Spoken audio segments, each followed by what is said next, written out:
नमस्कार मराठी रसिक श्रोते हो. ग्रामीण कथांची मेजवानी यामध्ये आपले स्वागत आहे. कथा पारू एक अतूट प्रेम कथा. श्रोते हो, कथेच्या 6व्या भागात आपण पाहिले होते की शिवा पारूला घेऊन जाण्यासाठी संतूला विनवणी करत होता. परंतु संतूने त्याची काहीही ऐकले नाही.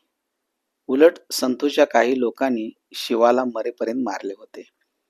तो रक्ताच्या थारोळ्यात पडला होता.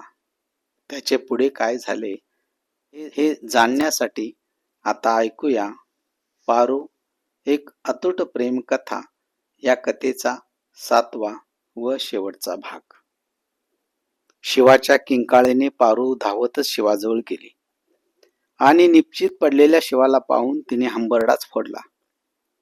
रक्ताच्या थारोळ्यात निपचित पडलेला शिवाचा देह तिने आपल्या थरथरत्या बाहूत कवटाळला व थरथरत्या ओठांनी म्हणाली, शिवा, ह्या गिधाडाने तुम्हाला मारून टाकलं हो.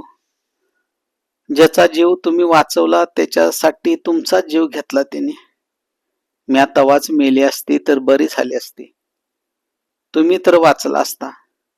आणि ती जोर जोरात रडू लागली. पारूच्या रडण्याची कोणालाच दया आली नाही. उलट रडणाऱ्या पारूच्या मिठीतून शिवाचा देह सोडवून पुन्हा तिला ओढत नेत संतू डोंबारे दूर उभा असणाऱ्या तांड्याकडे चालला होता. संतूच्या पाठोपाठ इतर सर्वजणी तेथून निघून जाऊ लागले.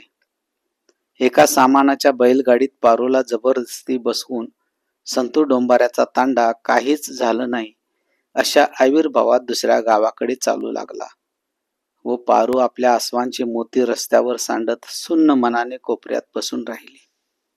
आणि इकडे शिवाचा देह मात्र पारू पुन्हा येईल याची वाट पाहत बेवारशासारखा रस्त्यावर तसाच पडून राहिला होता. शिवाला तांडेवाल्याने चांगलेच बुकलून काढले असेल. एव्हाना तो मेला पण असेल.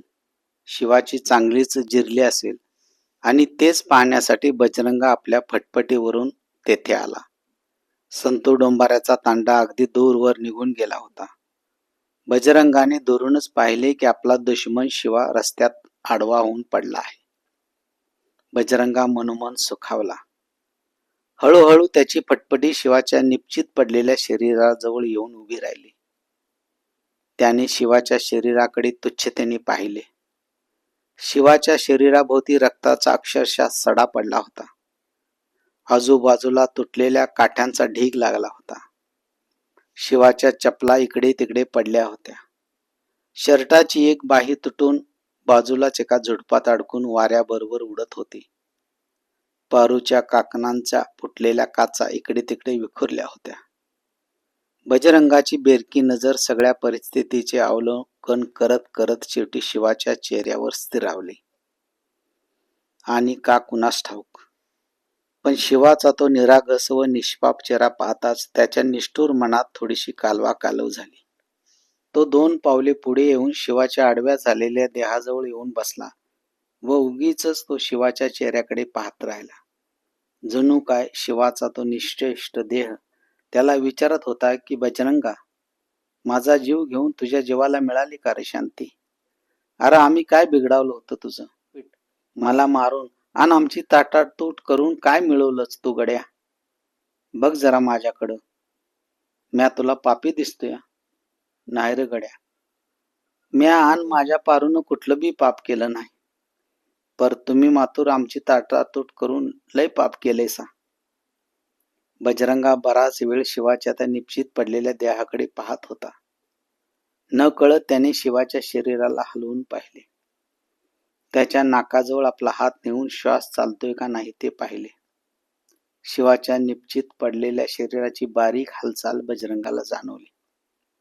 आणि कसे काय कोण जाणे, पुढच्या क्षणी बजरंगासारख्या सैतानामधला माणूस प्रथमच जागा झाला व काही काळाच्या आत त्याने निश्चेष्ट पडलेल्या शिवाच्या शरीराला आपल्या दोन्ही हाताने अलगद उचलले. आपल्या डोक्यावरचा पटका काढून शिवाचं शरीर आपल्या पाठीशी घट्ट बांधलं आणि फटफटीला किक मारून तो ती फटफटी तालुक्याच्या दिशेने पळवू लागला. थोड्याच वेळात एका दवाखान्याच्या बाहेर त्याची फटफटी येऊन थांबली. तो त्या बांधलेल्या शिवाच्या देहासकट डॉक्टराच्या पुढ्यात येऊन उभा राहिला. व अगदी कळवळून डॉक्टरांना म्हणाला, डॉक्टर साहेब, ह्याला वाचवा, ह्याला वाचवा साहेब, नाहीतर हा मरून जाईल. माझ्या रक्ताचा एक एक थेंब घ्या साहेब, पण शिवाला वाचवा. म्हणत रडतच बजरंगाने डॉक्टरांचे पाय धरले. डॉक्टरांनी आधी काही न बोलता शिवावर उपचार सुरू केले. शिवाला रक्त चढवण्याची गरज होती. दैवयोगाने बजरंगाचे रक्तगट शिवाच्या रक्तगटाशी जुळून आले आणि डॉक्टरांच्या अथक प्रयत्नाने शिवाच्या मृत्यूचा धोका टळला. शिवा लवकरच शुद्धीवर येऊ शकतो असे डॉक्टरांनी बजरंगाला सांगितले. बजरंग अत्यंत आनंदी झाला. आनंदाने त्याच्या डोळ्यात अश्रू उभे राहिले. भरल्या डोळ्यांनी त्याने आकाशाकडे पाहिले आणि थरथरणारे हात जोडत त्याने देवाचे आभार मानले. अशा निष्ठुर माणसाला सुद्धा रडायला येतं हे प्रथम जाणवलं. आयुष्यात प्रथमच एवढे पुण्य कर्म केल्याचे समाधान त्याच्या चेहऱ्यावर झळकत होते. परंतु एवढ्यावरच त्याला थांबायचे नव्हते. अर्धवट राहिलेले अजून एक काम त्याला करायचे होते. त्याच्या परिवर्तन झालेल्या अंतरात्म्याने त्याच्यावर अजून एक जबाबदारी सोपवली होती. 2 दिवस बजरंगा असा शिवाजवळ बसून राहिला होता, अगदी उपाशी तापाशी. पोटात अन्नाचा कण सुद्धा त्याने घातला नाही. शिवाने अजूनपर्यंत डोळे जरी उघडले नसले तरी त्याच्या शरीराची हालचाल अधूनमधून होत असल्याने डॉक्टर निश्चिंत होते. आज आपल्या हातून एक अक्षम्य अपराध झाल्याची खंत बजरंगाला लागली होती. आपण किती पापी आहोत, आपण किती अपराधी आहोत, आपण शिवा व पारूला किती त्रास दिला, याची सर्व कहाणी जेव्हा बजरंगाने डॉक्टरांना ऐकवली तेव्हा डॉक्टर बजरंगाला म्हणाले सुद्धा, अहो, तुम्ही अपराधी अगोदर असाल कदाचित, पण आता शिवासाठी देव आहात. त्याचा जीव वाचवून तुम्ही तुमचे सर्व अपराध धुवून काढले आहेत. जो चुकून शिकतो त्याला चुकला म्हणता येणार नाही. तुम्ही काही काळजी करू नका. तुमचं अर्धवट राहिलेलं काम करायला तुम्ही निघून जा. डॉक्टरांनी असा धीर देताच बजरंगाच्या अंगात नवचैतन्य संचारलं. त्याने आपल्या मोटरसायकलला किक मारून संतू डोंबाऱ्याच्या शोधासाठी निघाला. त्याचे एकच ध्येय होते की माझ्यापासून पारू व शिवाची ताटातूट झाली. त्या दोघांना मी एकत्र आणणारच, मग भले माझे काही हो. बजरंगाचा निश्चय पक्का होता. लवकरच त्याची व संतू डोंबाऱ्याच्या तांड्याची भेट झाली. बजरंगाला समोर पाहताच पारूने तिरस्काराने आपली मान फिरवली. तिला वाटले की हा येथे पुन्हा काहीतरी कपट कारस्थान करायला आला आहे. पारूची तिरस्काराची नजर बजरंगाने ओळखली. तो पारू जवळ येऊन म्हणाला, चल माझ्या बरोबर.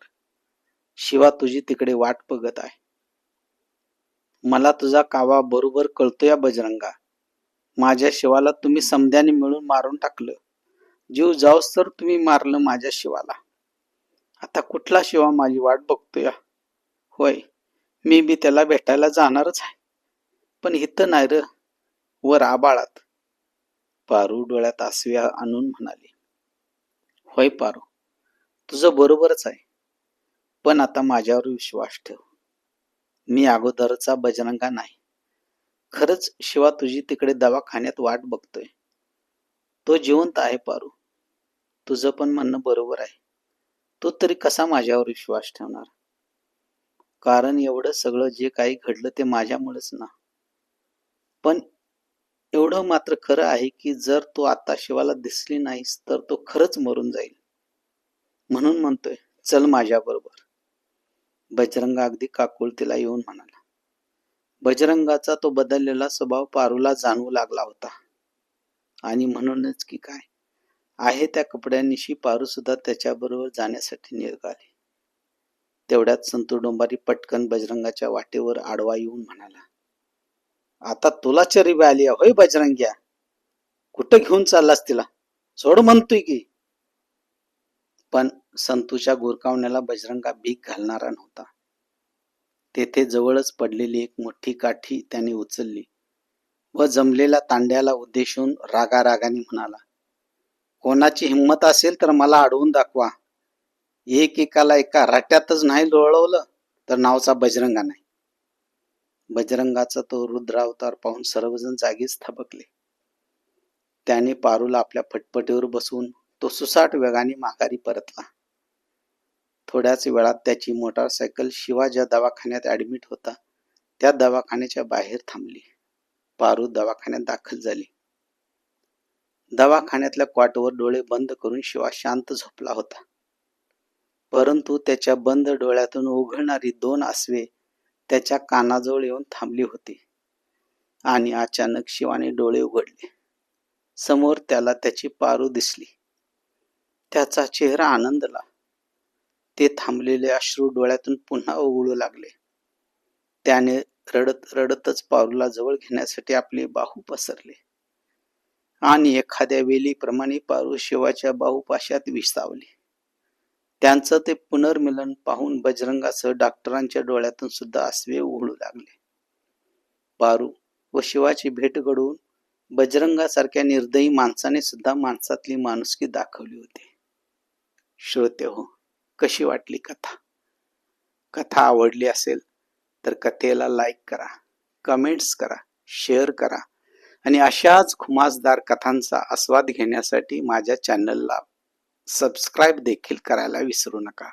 जय हिंद, जय महाराष्ट्र.